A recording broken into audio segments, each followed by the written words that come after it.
Hi, thank you for joining the Empowered Relationship Podcast. I'm your host, Dr. Jessica Higgins, licensed psychologist and relationship coach. Today's episode is 425, How to Find the Growth Opportunity in an Argument, an interview with Linda Bloom. If you would like access to today's show notes, you can visit drjessicahiggins.com, click on podcast in the top navigation bar. There you'll see all of the episodes. And again, today's episode is 425. And on the show notes, you'll find links mentioned. You'll also find key takeaways. And this helps you implement and make some of the conversation and the tips and tools recommended actionable. And this can be a really good practice resource. You'll also find a transcript that you can reference if you prefer to read rather than listen, or perhaps just use as a quick reference to find certain things that maybe you want to refer to. You'll also find a free relationship guide. On today's episode, I'm going to put the map to happy, lasting love. This is the developmental process of cultivating intimacy. And this requires both individual growth as well as relational growth. And there are 5 stages. And in this one page, if you will, kind of reference guide, it gives you what is the summary of each of those 5 stages, what are the goals of that stage, and what are the skills that are required to develop beyond that skill. Often it looks like hierarchical or it's sequential, and sometimes with life events, we will take some steps forwards and sometimes we go back, and all of these stages live within us. So it's a good imagery to imagine a spiral because it's not just linear. There's a process at play and we don't always develop in one clear sequence. Again, you can find that as well as the transcript, links mentioned, and key takeaways on today's show notes, which again can be found on drjessicahiggins.com. Before we get started, I want to offer an opportunity to slow down and join me in taking a simple inhale and a simple exhale. These moments of pausing and slowing down and even deepening the breath allow so much ability to begin to help regulate our nervous system, to gain more awareness, and to be more mindful. In today's conversation, Linda mentions utilizing an aspect of mindfulness to support in seeing opportunities in arguments. And this isn't an easy thing at all, and yet there's so much possibility, which we're going to go into in today's conversation. And just as you join me, perhaps, in taking a moment to slow down, and what you can just bring some attention and focus and awareness around, both internally and possibly more presence as you move to interact with another.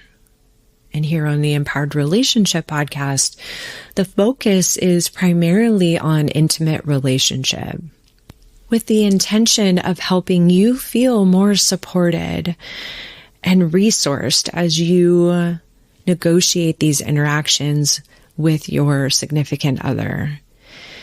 And again, recognizing the landscape of intimacy, long-term intimacy, often will pose opportunities for growth, as we're going to be talking about in today's conversation, and that the growth occurs both individually and relationally, that it asks us to develop new skills and perhaps expand our capacity for more closeness and togetherness and intimacy, as well as gaining more differentiation, ability to hold on to self, to identify what needs, requests, desires, and values, what matters to you individually, And often there will be conflicts, and how to negotiate those differences is part of the curriculum of developing,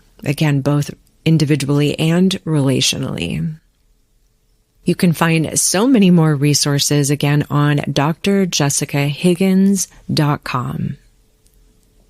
Let's get started in today's interview.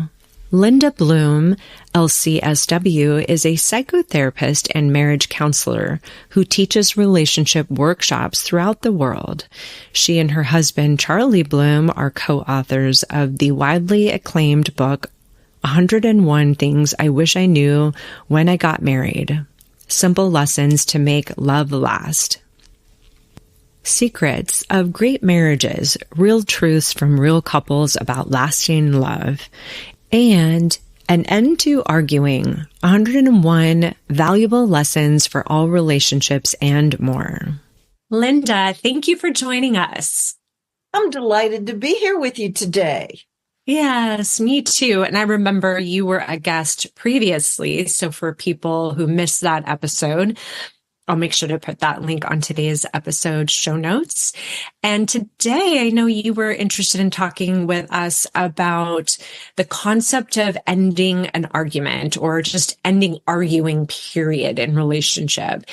And before we get started in our topic, is there anything you want to share about where you're coming from as it relates to intimacy for people who don't know you or maybe missed that other episode? Just what's in as far as you guiding couples and individuals negotiating long-term intimacy? What's your orientation? What's your focus, and how you typically are helping in this way? Well, my husband and I last year had our 50th wedding anniversary.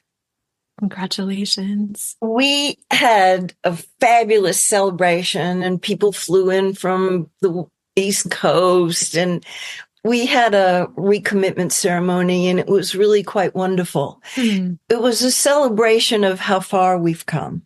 Mm-hmm. We have learned so much over the years, and we enjoy a really beautiful relationship now that's characterized by a lot of harmony and cooperation and co-creativity. But this has not always been the case for our relationship.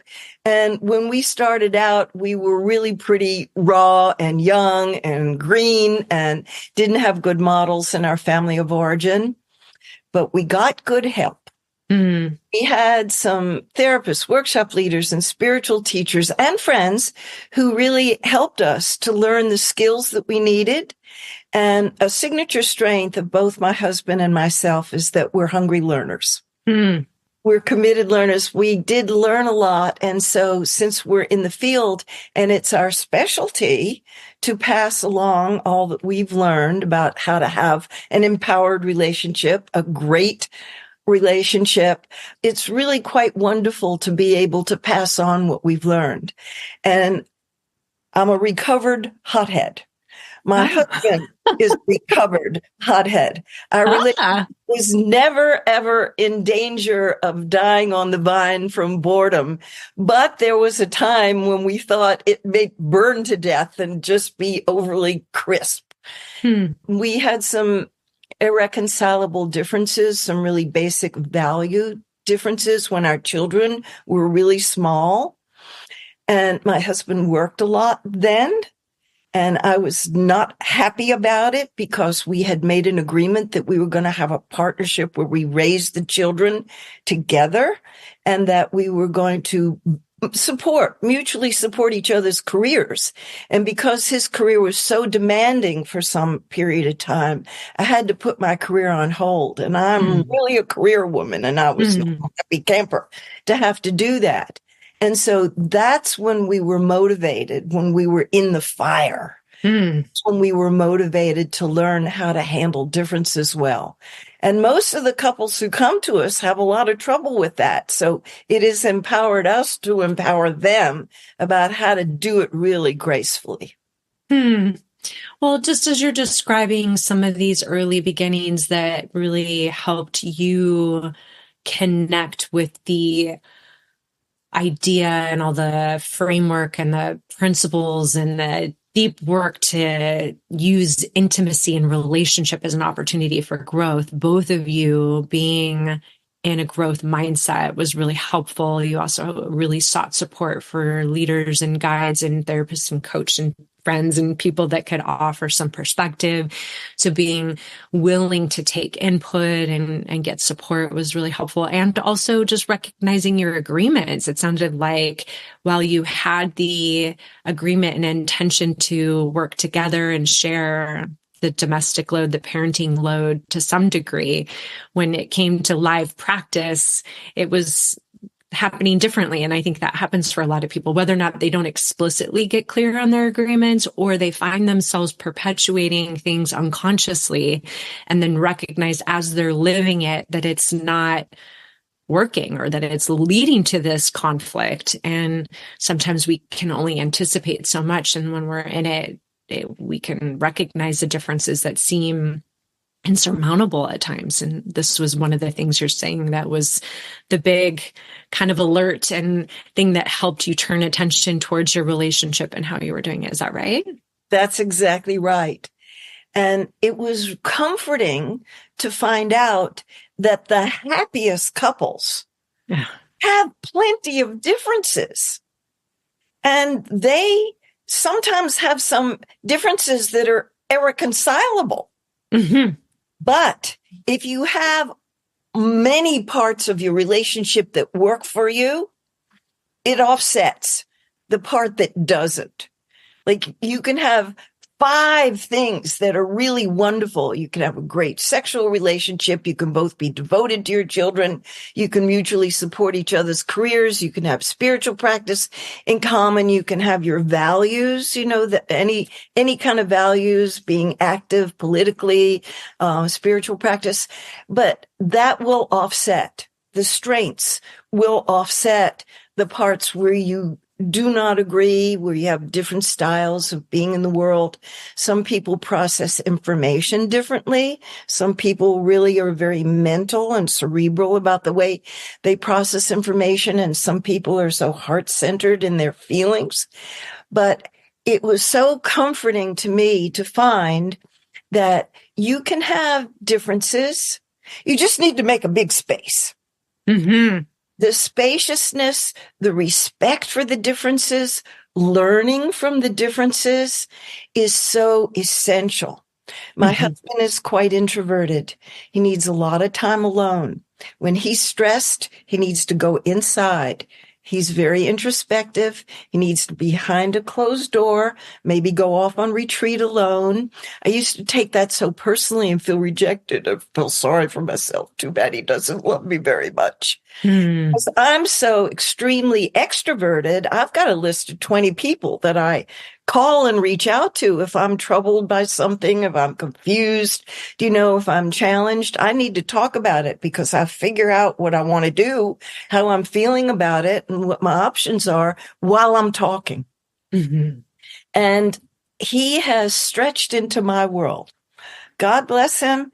He listens to me and I feel so given to because it's a need that I have. Mm-hmm. But I have my support network in place because my need as an extrovert to talk things through and process things through extroverted style is too much for just one person. So I have to spread it around. Yes, that makes a lot of sense. I don't know if you've ever come across this, but the Gottman Institute, I believe, has been quoted that every relationship has at least 7 to 8 irreconcilable differences. Yes. And when I came across that, I know I've referenced that many times on this show, but I just find it really helpful for people to consider that you have individuals who have completely different personalities, come from different backgrounds, perhaps even different cultures, and there's going to be differences. I remember culturally, like both of my husband and I are American, but he's from the Midwest. I'm from the Pacific Northwest. And I would go for holiday and we would have an appointed time that we were going to go somewhere. And they're all in the front room, living room by the door, ready to go, like 15, 20 minutes early, just sitting there. And I'm like, what are they all doing? Why are they sitting? I still had like 15 minutes of things that I wanted to do. It didn't even occur to me. So anyway, just these like on time, more spontaneous one, like the planner, so there's all these differences, the spender, the saver. And so what you're recognizing here is that there are differences. And I love that you're referencing in a long-term relationship when there is enough of that counteracting. And I would even wonder too, that secure functioning where the bond and the love and the respect and the goodwill and that ability to really see each other is maintained or is established or is nurtured, then there is a little bit more capacity to tolerate some of those differences or to have the space that you're talking about to really recognize and maybe not take things as personally or learn how to work with one another in those differences. And just lastly, just as you're talking about the arc of being together for 50 years, I'm sure you've come across Jungian kind of, I think Carl Jung was talking about that we learn from one another. We begin to integrate and learn from the strengths of our partner, maybe parts that are underdeveloped. So my husband's also more of an introvert. And I feel like we haven't been together 50 years, but almost 20. And to kind of recognize the value that comes from that contemplation, that introspection, that downtime when I have a little bit more of a temperament to be out in the world and be extroverted, like I feel like I've learned from him and vice versa. So I wonder if you see that as well. Absolutely. We have learned so much from each other. And he has taught me that there is a big difference between being alone and being lonely. And I had those mixed up years ago. And I really value alone time now, peaceful alone time, and that I can journal, that I can meditate, that I can contemplate, and I don't have to fear it. Do you know, it's very important. I like to think, and I think if he was here, he would tell you that he's learned a lot about connecting, particularly connecting in an open, vulnerable, do you know, a feeling way to be able to speak about it when he's sad or afraid or feels hurt or lonely. And the male conditioning, we're well into the 21st century, but the men are still getting some version of big boys don't cry. And it's hard on relationships. And one of the things that we teach, we almost always teach together. We usually teach together so people can get the male and the female point of view and the introvert and the extrovert point of view.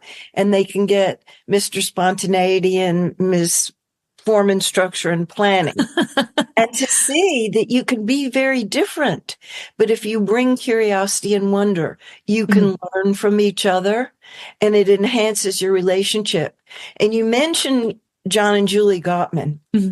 I know them. I've read all of their books. I've taken their classes. I have a very high regard for their books and their research. And, they are very clear that they see the couples when they first fall in love, and then they see them decades later. They did not homogenize. They have got the same differences that they came in with decades later. But the really wise ones, the empowered couples, the ones that brought curiosity and, that kind of wisdom of wanting to learn from each other have been so enhanced by it. And they're the ones who made the big space and really respect the differences well. So they don't fight so much. They have their differences. They may be strong. They may even have impassioned and intense interchanges, but they know where that line is, where it turns into an argument, where it's not just a debate and a fruitful exchange, that very crucial moment when you want to coerce the other person into doing something different. thinking about it differently, having a different attitude or a different behavior. That's when you get into trouble. Because when people start to feel like they're being made bad and wrong, they get reactive and then they want to fight back. It's human nature to want to do that. So to have that interchange, but to be so mindful in the way that you do it, that you come to an understanding, not necessarily agreement, but an understanding of each other's point of view that's highly respectful. Now, Linda, as you're describing, do you feel that having this secure functioning, if you will, of having this curiosity, this regard, this respect is critical to shifting out of arguing and more of this exchange that's fruitful? I do think it's critical. And I think it's one of the reasons that couples don't reach the highest levels of well-being that a relationship can reach. They can be close, they can enjoy each other, they can have comfort and security. But for those of us who have the ambition to be an empowered, co-creative couple, you have to have mastery in the dealing with differences part of your relationship. Of course, that's not the only requirement for entrance into the highest levels that relationship can be, but it is one of the really critical parts that we must have mastery in that area. And if people understood the enormous benefits, the bonanza payoffs that come with it, they would want to learn these skills. How to speak the truth of our experience without the blame and judgment in it, to speak from our heart, to speak about our feelings and our needs, to be willing to be courageous enough to be vulnerable and to open up and to be a committed listener. This is all speaking from our experience, not from our mind, which is full of opinions and is often critical. Coming from a very deep place in ourselves. We're mentioning some of the people who have been profound teachers. I mentioned the Gottmans, but Sylvia Boorstein's also a really important teacher for me. She's a Buddhist teacher in the San Francisco Bay Area. And she gave me the title of talking meditation. I had something that I was doing it already, but I didn't have a name for it. And it's slowing down the rate of the interchange of our talking, speaking, and listening in a very slow, meditative way. So that we take in what sometimes someone's sending to us and really be with it and feel into it before we shoot back our message. And when two people are doing that, you can drop down to a deep level of communication. And even these subjects that are hot and fiery, and we've got sore spots about them, maybe distrust, feeling threatened, it's usually money, sex, power of decision making, rearing the children, household tasks, and the in-laws. Those are the top issues that couples get into these fights about.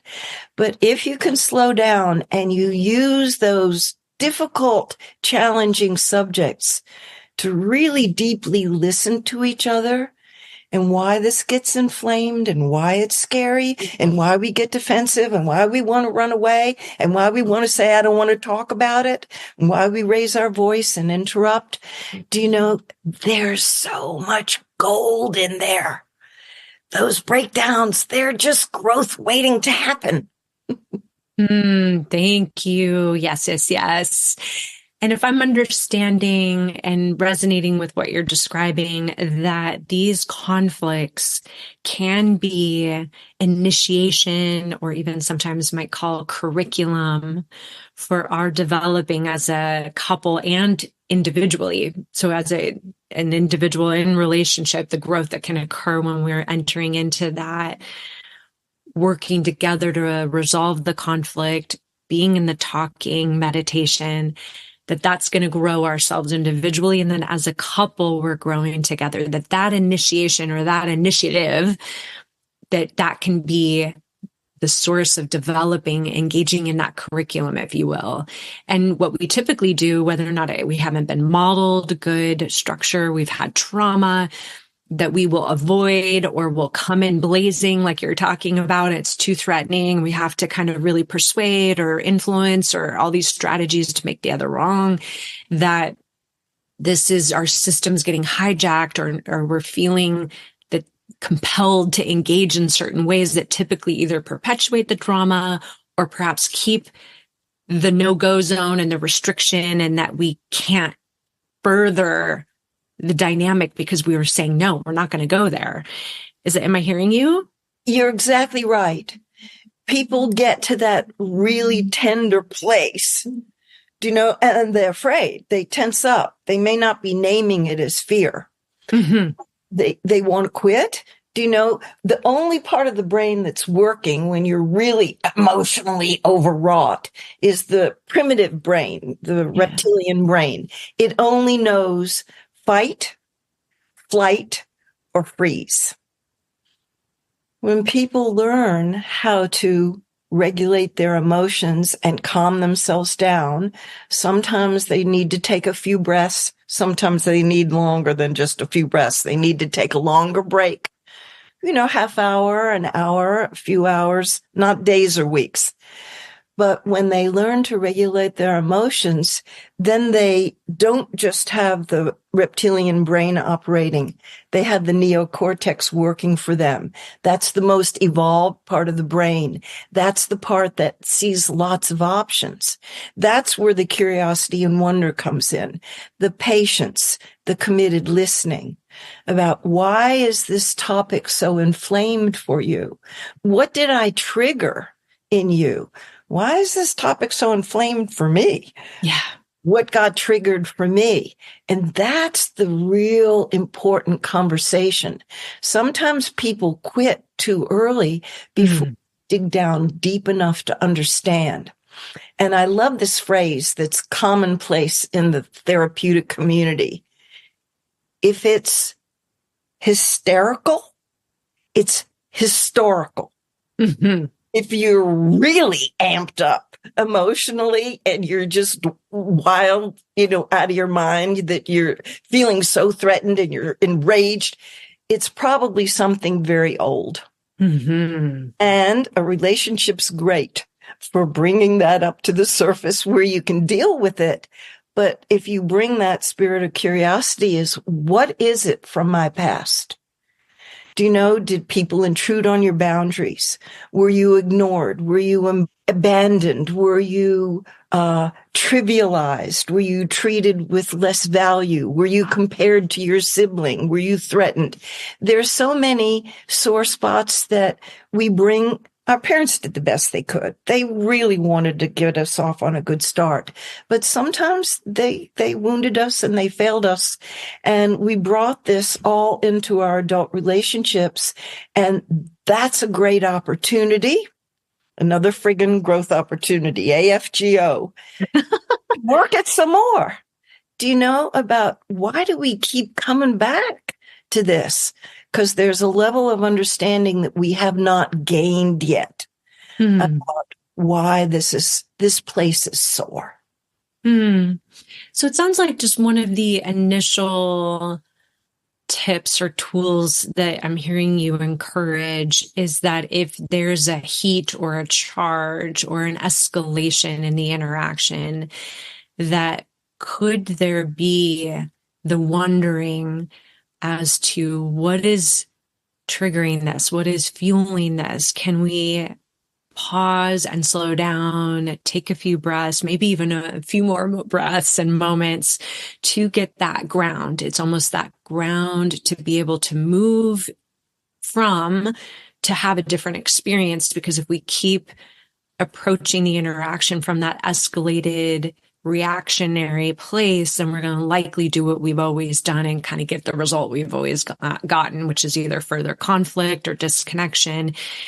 So how do you help people recognize those moments? Is it just further identifying the places that are charged. And when it happens, just inviting a little bit more of that pause to get that prefrontal cortex on board, to then perhaps get that solid ground to then start practice? Or what's the initial step here? That's right. The initial step is the agreement.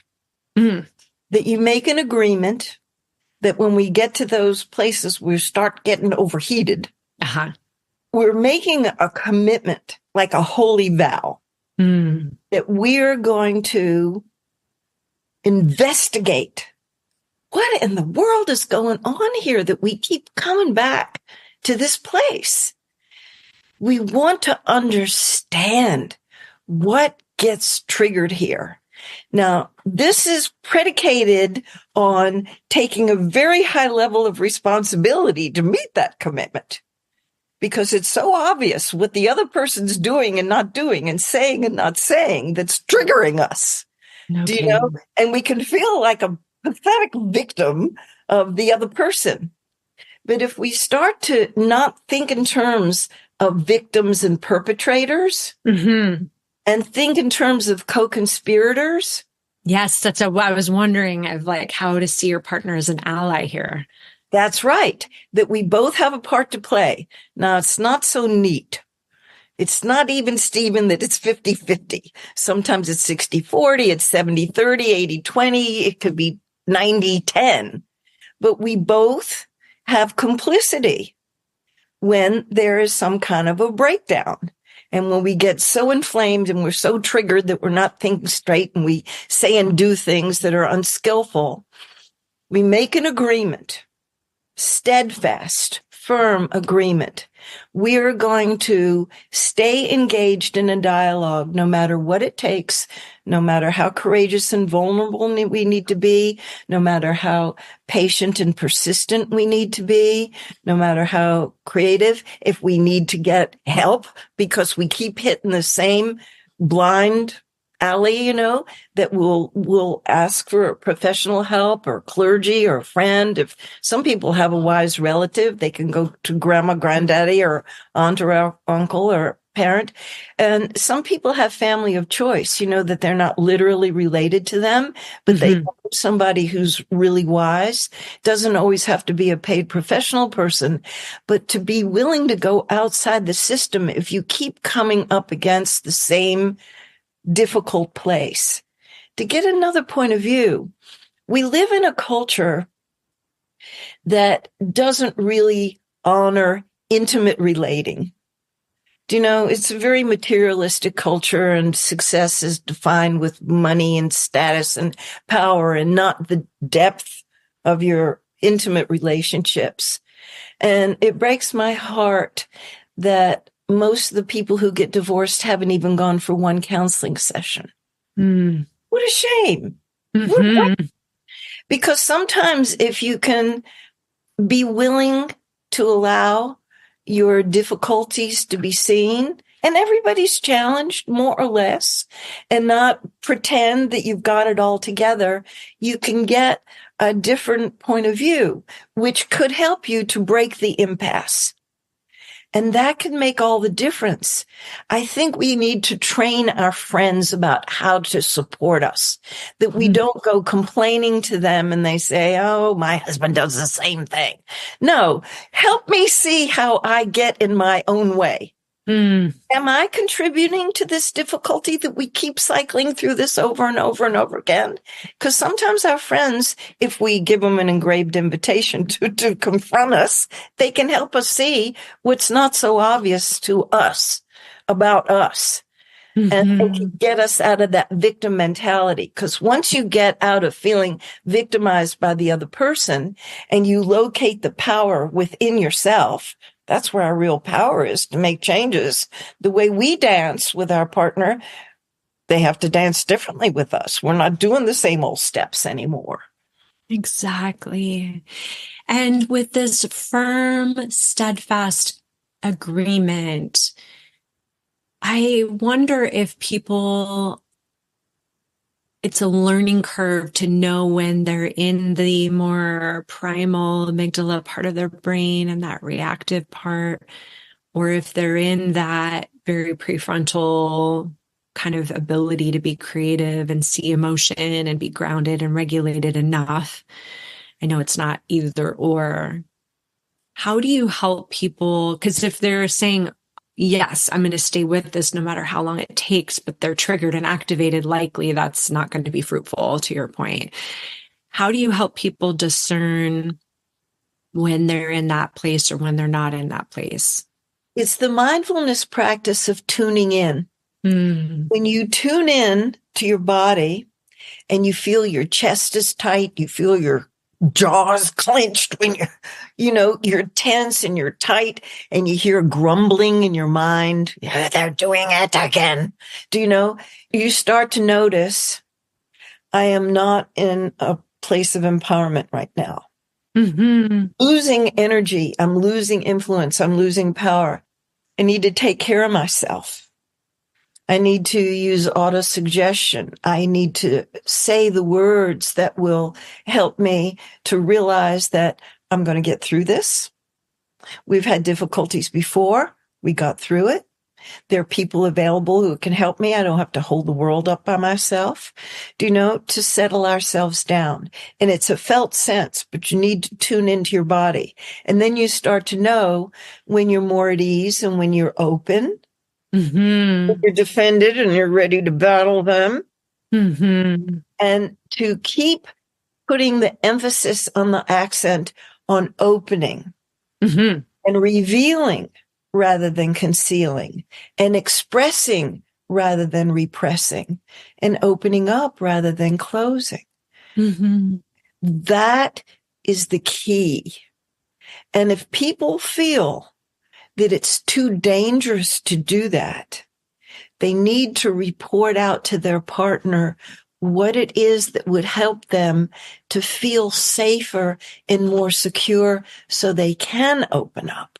Mm-hmm. And that's a very powerful contract that a couple can make with each other, that they both feel respected at that level, that they want to both contribute to creating the foundation of safety and security so they can both be open and honest and vulnerable with each other, because that's the kind of exchange where both people can tune into what their needs are and tell the truth about them, which is, we have to stick our needs out there and tell the truth. That doesn't guarantee that they're going to be met, but it increases the chances that they might be met. Absolutely. And it's quite a powerful contract when we have a contract with our partner that I will be vulnerable with you and tell you what my most important needs are. I will be forgiving for the times that you can't meet them or you won't meet them for whatever reason. But I want to meet your needs whenever I can.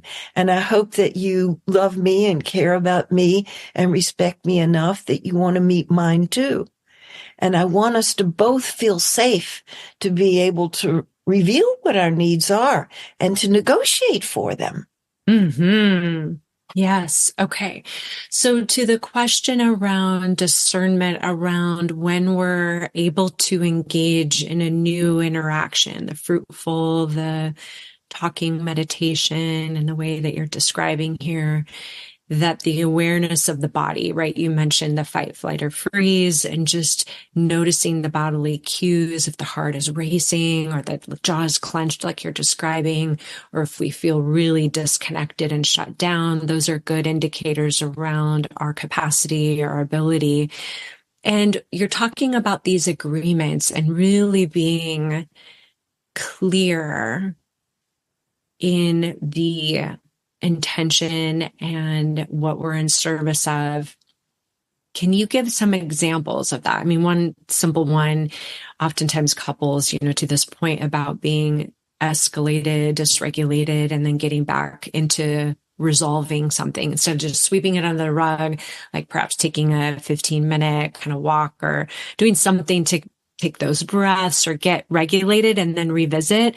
But oftentimes it's this classic, one person wants to walk away, the other one wants to stay and flesh it out. And typically, if there is a period of break, that the one that feels more primed for abandonment knows that we will get through it. Let's make an appointment to come back, or we're going to revisit this. And so that can be very reassuring, and also how we do it, right? There's a process that you're saying of real commitment and ownership for each individual to be in this place of more reveal, more awareness, and more offering from this place of like, here's what's going on for me. Here's where I'm going. And I'm going to share that with you. And typically when we're in a softer place, we want to lean in and we want to help, right? That's that loving exchange and helping one another. Can you give some examples around what this looks like in practice, just for people who are listening? Yes, thank you for asking.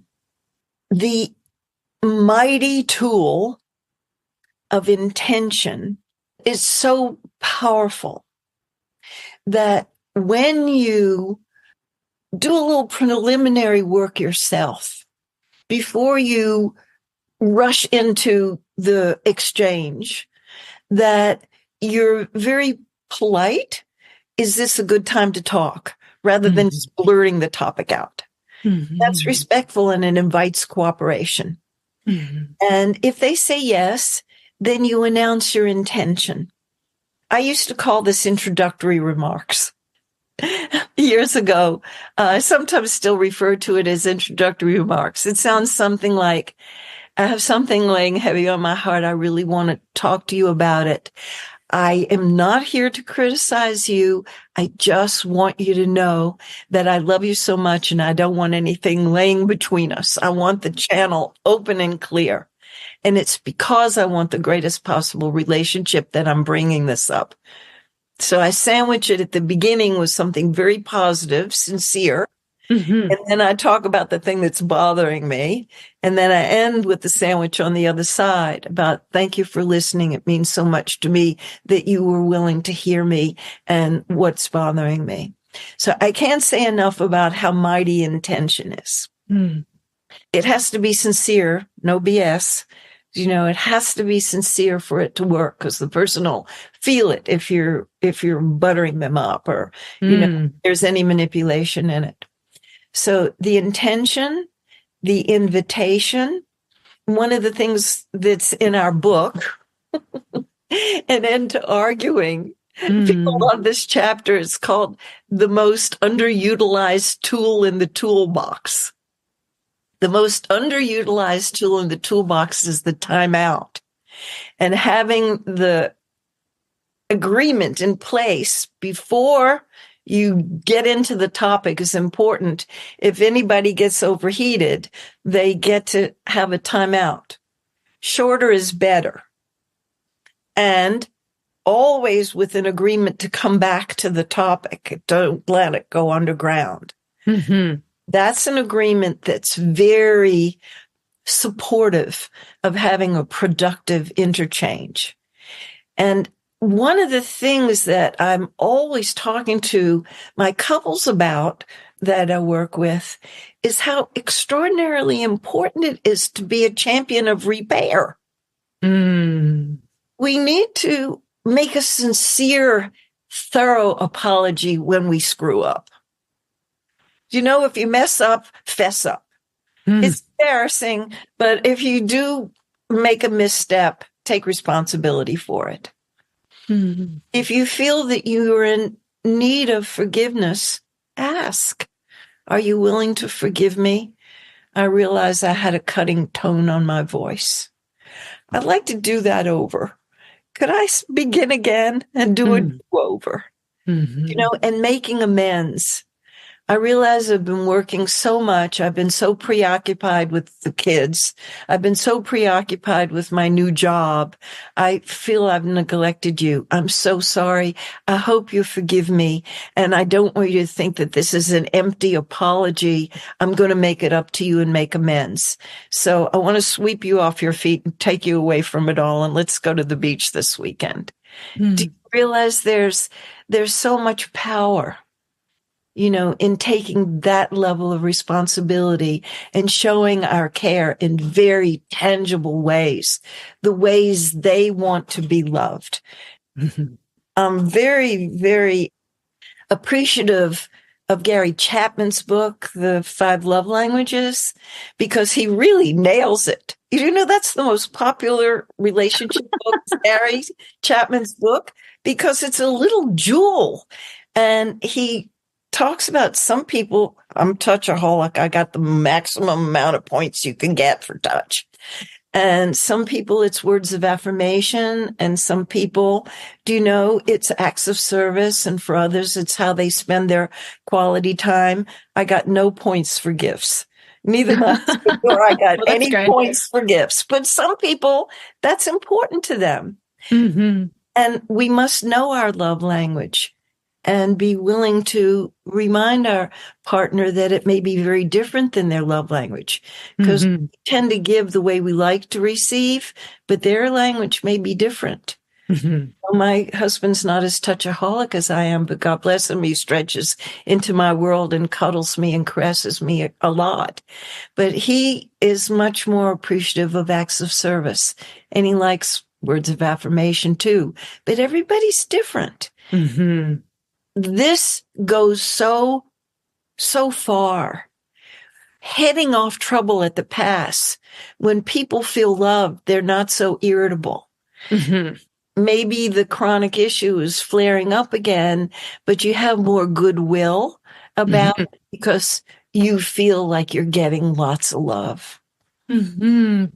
Well, thank you for giving some language and some example. And as you're describing this, it feels that there's both an attention to the bond and the quality of loving and bringing attention to that. I do think as humans, we have this propensity to be more negative focused, especially when there's challenges, right? Just that survival mechanism in us to be more like tracking for challenges to mitigate. So to really bring into focus the attention for how much this person matters and the intention around caring and showing up and the quality of the bond. And also, as you're describing, there just seems like such a high level of emotional maturity to be able to both recognize, be aware of the nervous system state, to be able to take that pause, to do the U-turn, to look at self and ask those questions, and then to be able to take ownership in all of your language. I'm hearing just this real recognition of to be able to offer this vulnerability, this ownership, this transparency, so that the partner can see. It's not a blame. It's not the sandwich of like, here's what's good. And then here's my attack. And then here's my positive affirmation or appreciation. There's a real ownership in what you're allowing the other to see. And that just seems like a process for people to develop that. Do you want to speak to that? I'm so glad that you're asking about that, because sometimes people are conflict phobic and they won't say what's hurting them because they're afraid it's going to come across as an attack. And so they harbor it and they hold it in. It doesn't do anything except fester. When people realize that they can speak the truth without the blame and judgment, it opens up a whole new world to them. That underneath the irritability and the anger, even the rage, there's always fear and hurt. And if they make a commitment to each other that they want to keep the relationship safe and secure, to build the trust because they're both committed to growing a great relationship, then there's room to get vulnerable and speak about the fear that's underneath the irritability and the anger and the resentment, to speak about the loneliness and the hurt that's under there. And that's a totally different conversation. That's a healing, learning conversation. It takes people out of the right and wrong and the good and bad and the black and white thinking. And when you're not in right and wrong, Do you know, nobody's the perpetrator, nobody's a victim, nobody's right and the other person's wrong. It takes you out of conflict mode, and then your companions on the path, your Mhm. pilgrims on the path. You both committed to the same thing. You're learning together Mhm. how to negotiate for your needs and how to more deeply understand each other. And that's what lifts you into the thrive zone. Yes. And can you tell me, it's my sense and my experience that this is a process, that it's not, oh, I acquire these skills and then it's forever now accessible. Like it's for me, it's depending on life circumstances. Sometimes the challenges are more difficult, or it asks me to look at different parts of myself, or sometimes it feels scarier than others, depending on how resourced I am, or just, in my early stages of practicing what you're describing, I was not sure of like my ability to do it, what was going to happen. And, having enough practice with it, I am so committed to it that, well, and plus I have enough experience now with my husband that I know that most likely he's going to respond. But in the beginning stages, I didn't know that. But also what came from just holding myself differently in it, it was worth that in and of itself, right? Like just to have my own integrity around what I was sharing versus engaging in maybe old behaviors. I tend to do more of that questioning and seeking and not really being in full contact with my own vulnerability. So is your sense of this that it is a process, that it takes some developing and a learning curve? Absolutely. It's a process, and it's not rocket science. When you first commit yourself to it, it can feel really overwhelming. How am I ever going to get this? Oh, this is so beyond me. I didn't have good models. I don't know if my partner's going to respond. Maybe we're going to end up worse off. It's all in the book. There's 101 valuable lessons, little short chapters. If people read this, study it, and implement it, it's going to lift their relationship up. But it can be daunting when you first really commit yourself to studying this. And it's just day by day, week by week, conversation by conversation. You get better at it. It's like any skill. It's like learning a foreign language or learning to play a musical instrument or growing into being an excellent parent. Do you know? Some people have romantic notions about because we love each other, everything's just supposed to flow. We're supposed to be. No, it requires some skills. Do you know? Yeah. It's on the job training. But we may need a tutor. We may need the books. We may need the workshops. We may need a counselor who really knows what they're doing to give us some guidance. But then we implement what we learn and we notice, whoa, I'm really enjoying my relationship. Whoa, we're not fighting so much. Or that same subject comes up, but it's not so inflamed anymore. Whoa, we're really having a lot more good sex these days. I think we're getting this stuff. I don't feel afraid to bring the subjects up anymore. I feel like my concerns are welcome now. And I welcome my partner's concerns. They seem to be more at ease. I notice we're laughing more. Do you know the evidence starts to come in? Yeah. So it's just a skill set, learning negotiation skills, conflict management skills, repair skills, negotiation, those, and how to have a deeply intimate relationship where we really know the innermost parts of each other. That the other people in our life don't get to know those. Absolutely. I mean, that's where it's at. It's really the up leveling, the dialing in. It's the going to these depths that we wouldn't go to if we weren't confronting and really showing, and the intimacy that comes anytime we go through something together and we are stronger for it. That builds trust, that builds closeness, that builds so many of these intimate bond connecting glue. So thank you. And you're already mentioning your book here. So what would you like to recommend in this, as a support tool here? Well, sometimes people feel like the End to Arguing is a more advanced course and they want to take the basic first.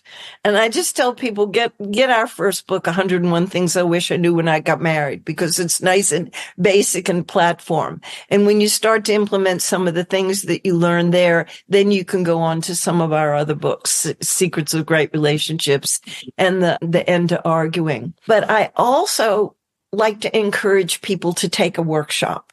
We cram a ton of value into a weekend workshop, and we teach at Esalen Institute in Big Sur for people who want to come out to California. We also teach at Kripalu for East Coast folks, and that's in New England in the Berkshire Mountains of Massachusetts. We will be in the spring in May at Esalen, and we will be in the fall in Kripalu, the last weekend in October. And on November 1st, we'll be in Berkeley, California with Love, Sex, and Rock and Roll. So if people go to our website, our courses are always listed there, and we got all kind of free stuff on our website. We've got free ebooks for people to download. We've got several hundred blogs on Psychology Today where we got 10 million hits. So they're user friendly. And we also have a lot of videos on our YouTube channel. So people can get a lot from Linda and Charlie Bloom. Sometimes that whets their appetite to attend one of our workshops.